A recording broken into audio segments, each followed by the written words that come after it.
Well, we're here because the 2 week follow up. So I guess it is technically 2 weeks as of yesterday. Today's the 15th. So really, over the past 7 days, how did that go? Did you meet any new challenges since you're halfway through your 1 month off of drinking? You know what? The past few days, life has very much leveled out, and I gotta tell you, I feel damn good. Good. First few days that I felt that, like, ooh, kind of like the magic of no hangover, And I had a really good workout today. It's gorgeous out in Halifax right now, so I went for a nice, like, power walk sort of, which I've been getting into. I used to run, but I find now that I'm in my 30s and I don't run consistently enough that it would get me really sore. So I started pretty much power walking. And I'm pretty tall if people haven't met me before, so I've got quite a stride. Oh, yeah. So I kept quite a click going. So had a really good workout today, had probably the best sleep I've had in weeks last night. So I got to say, like, I am like totally digging the sober train right now. I'm feeling really good. And because of that, I don't find I've really met any challenges because it's like eating clean or exercising. Like, today was the first bit of cardio I've done in a long time, and it sucked. 90% of the time, it was terrible. But like with the not drinking, at first you're like, this is boring. But now I feel so good, I just want to keep going. That's awesome. And yeah, I hear that from a lot of people, whether they have, no problem with alcohol and they're just doing it for like a detox or reset, up to people who like, they might have an issue with it. But yeah, they find that too. And it's around this time, like halfway through, when you're over that weird hurdle of like, okay, I guess this is my life for the next month, but you're over that and you're into the like, okay, this is good, I like this. So that was one of my questions. Yeah, like, how are your energy levels? They sound great. Sleep, cognitive function, has that improved? Like, do you feel like foggy headed at all, or it's clearer, brighter, happier, anything like that?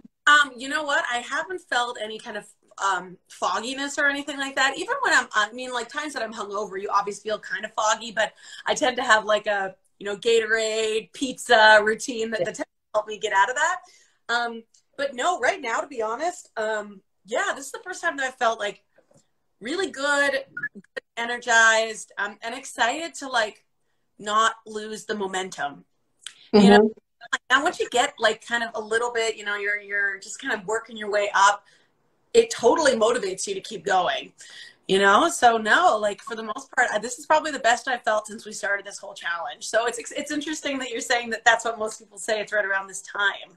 Yep, it definitely is. I mean, of course, unless you're on the other end of the spectrum where you have like an alcohol dependence issue or abuse issue, it's around this time where things can get a little worse, but that's the minority of people. But yeah, the overwhelming majority, it's around this time when you'll start to feel better. And also you'll start to notice if you're saving money or your bank account looks a little bit different. So have you noticed that at all? My God. Okay, so it's so funny that you bring this up. Like, I was like, my bank account's not like moving at all. Usually it's like on a steady like, and then the paycheck comes in and it's like, Yep. Right now it's like, and then the EI comes in and it's like, but everything's been like totally just staying the same. Like, I was almost wondering, like, it's until you said it, I was like, why do I have so much money? That's awesome. And then I realized it's because I haven't gone out and done any social drinking of any kind in 15 days, and how expensive that can be even in a COVID world. Oh yeah, exactly. Yeah, even because I went out with friends, and like me and the girl next to me, I noticed this like months ago. We ordered the exact same food, but she ordered like 2 pints, and I don't know how much things cost anymore since it's been so long. But I looked at both of our bills side by side, and it was mind blowing. Like, yeah, I said a pint of beer is probably like $7-8, depending on it, or depending on how much, like if it's domestic or imported.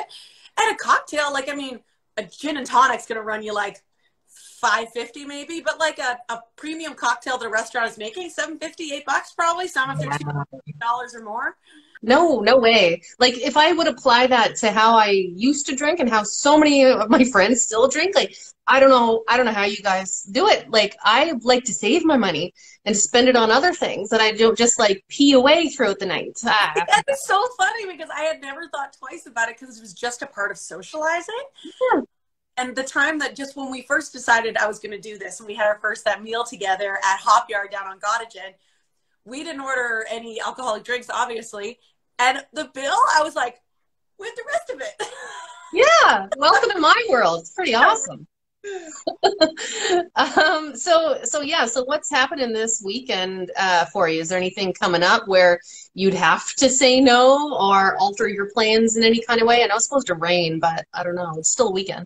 No real altering plans, but I will say plans have been, I've noticed plans have been altered, not including me. And not in an exclusionary, like we mean to leave you out, but people who've said to me point blank, we knew it was going to be a wild night and we didn't want to put you in that situation.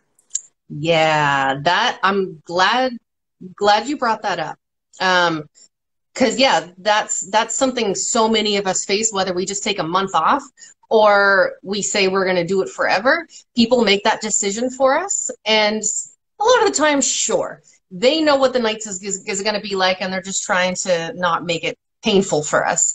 But other times, and it's people don't even think of it, I don't think, in a mean way. But sometimes I'm like, okay, don't make that decision for me. Like, invite me to the thing, and then I can make the decision whether I want to go or not. But I've noticed, it can become a thing where people are like, no, just don't invite her. I almost didn't get invited to one of my best friend's bachelorette parties because they just assumed I wouldn't go because they're drinking. I was like, oh my, no, it's fine.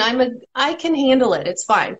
But I mean, anyway, I'm glad you brought that up. That's funny that's sort of happening a little bit for you. Yeah, the first time too that I've experienced something like that, and I didn't take it personally because I know the people and I know the end well, but it's certainly a different feeling.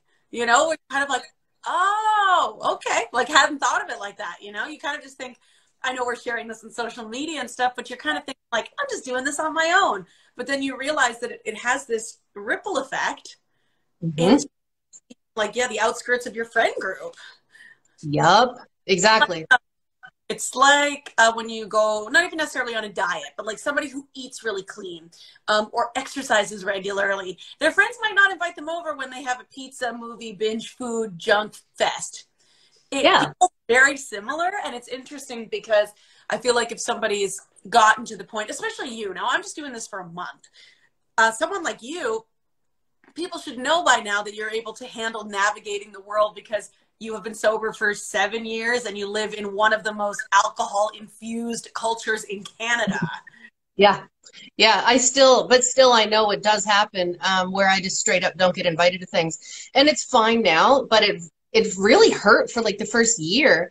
But at the same time, I was thankful because most of the times I would have said no anyway.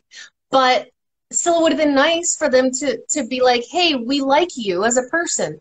Do you want to come to this thing? And then I'll say no. But like, like, come on, just give me the chance to say no on my own. But anyway, it's not so much of a thing now because people know that I'm fine. Like, it's totally fine. I've drilled that into their heads enough.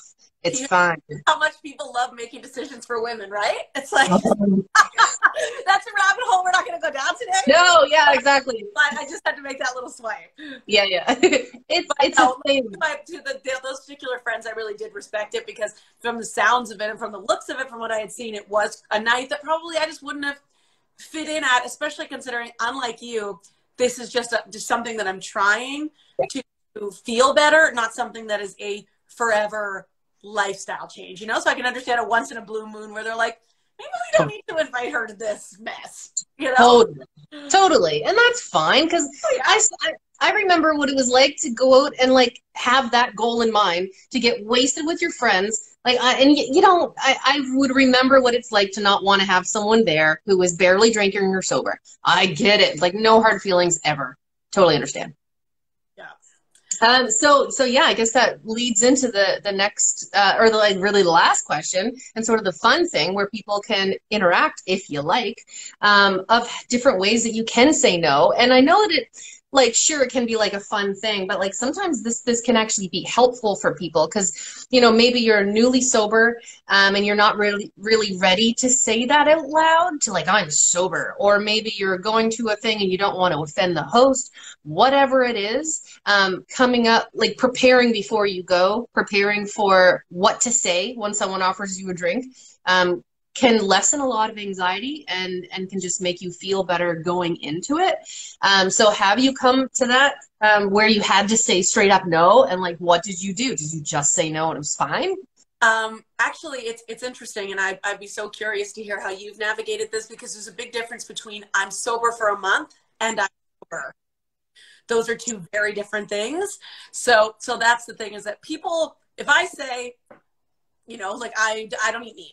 If I say, oh no, I'm not eating meat this month, or I don't eat meat, and you're at somebody's barbecue, it can make it elicits a very different response. So I really did use the excuse of like, no, I'm doing sober month, you know, like that is a full scapegoat that I 100% used. Yeah, I guess, eh? And of course, that'd be like, oh, cool, awesome, good for you. That's like, oh, no problem, Allie, I'll be back to swilling the big witty in no time. You know? Exactly, yeah. And yeah, I guess for people like me who quit for a long time, yeah, it's a little bit harder. And people are so different, obviously. But for me, yeah, I would just be like, no, I'm just not drinking right now. And that was usually enough. Yeah. Yeah. You know what? It's you judge the crowd that you're around. You know, there's lots of things about both of our personal lives, and just because you choose to share, you know, the fact that you're sober doesn't mean that this is something especially for women, that like I really want to send home. You don't have to justify to anybody why you're doing what you're doing, how you feel about it, what brought you to that conclusion or anything. Now I realize that's what we're doing, but for people who are not public, you know, having this kind of exchange, realize you owe no one an explanation on why you're doing what you're doing. And if they require some kind of forced explanation, that is on them. That's their issue, because they want in their mind to either put you in a category and be like, oh, they're like this. Yeah. Or it's to make them feel more comfortable. So you are fully entitled to just say like, John, drink? No. Exactly. But that can be tough, especially for women, because we're so used to giving excuses for everything we do all the time. Totally. Which is why I think doing a month off is really good preparation for maybe someday some people, because that's what I did. I felt it out by taking a month off first. So that was my practice, to say no and just say, I'm just doing a month off.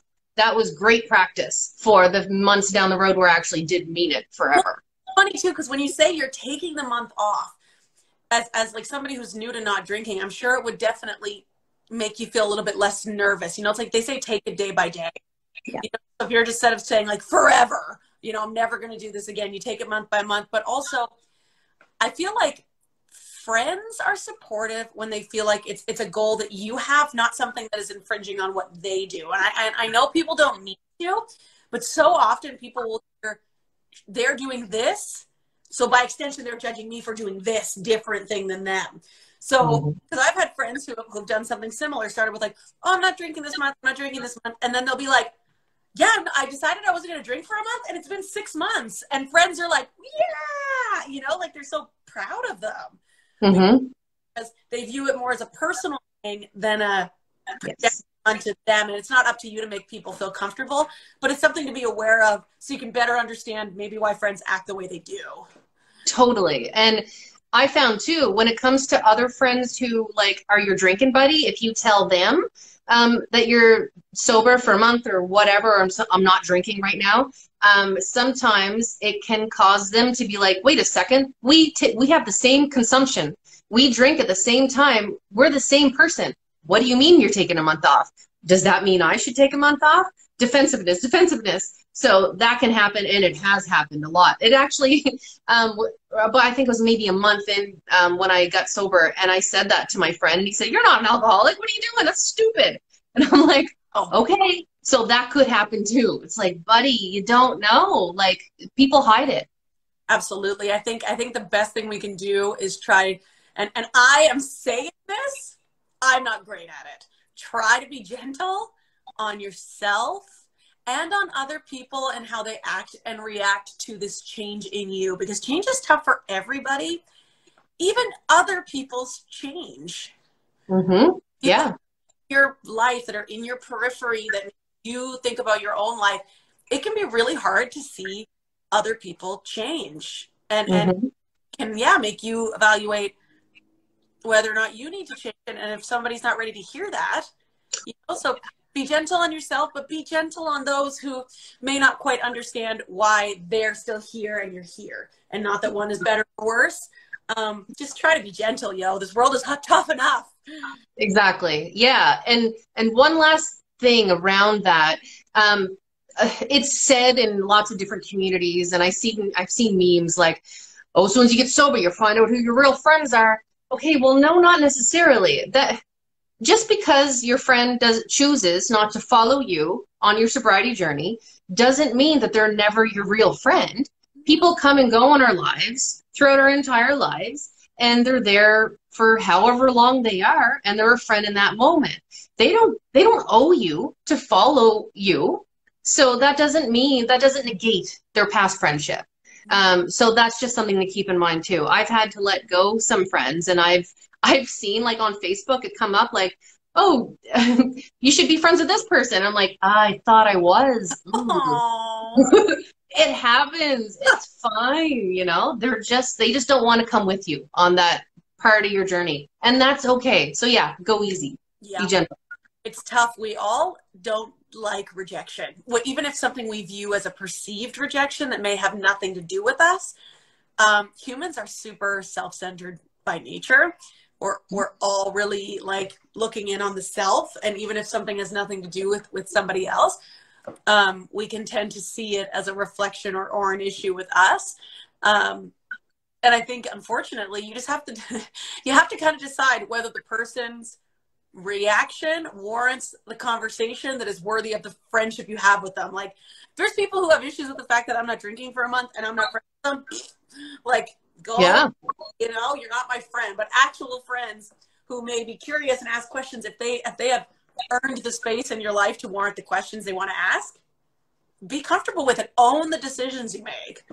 You know, this is October month, and if you don't like it, I'll see you in May. Yeah, exactly. And yeah, just speaking of like all the different ways to say no, that's post is on my website. When this goes out on YouTube, I'll be posting like a screenshot and then a link to this article. But yeah, I think I came up with 40 different reasons or 30 different ways you could say no. So you can prepare for that next time you go out if you need it. But yeah, I mean, I think this is it for me. Is there any last minute things you want to add in? Feeling good about it, excited for mocktail adventures now that I'm feeling better and kind of feel like I've hit my stride. I'm gonna head out hopefully a couple times this weekend and test out some local Halifax mocktails. So keep me posted on that. But yeah, both of us have our socials all shared, and we'll share that link to the 40 ways to say no thanks. Yep. And other than that, we'll see you another sober week. Awesome. See ya. Okay, bye. Bye. It's easy for me to like follow you on social media, and in real life, I suppose. But yeah, that's. I've heard following me. As soon as I said in real life, I was like, wait, that doesn't sound right.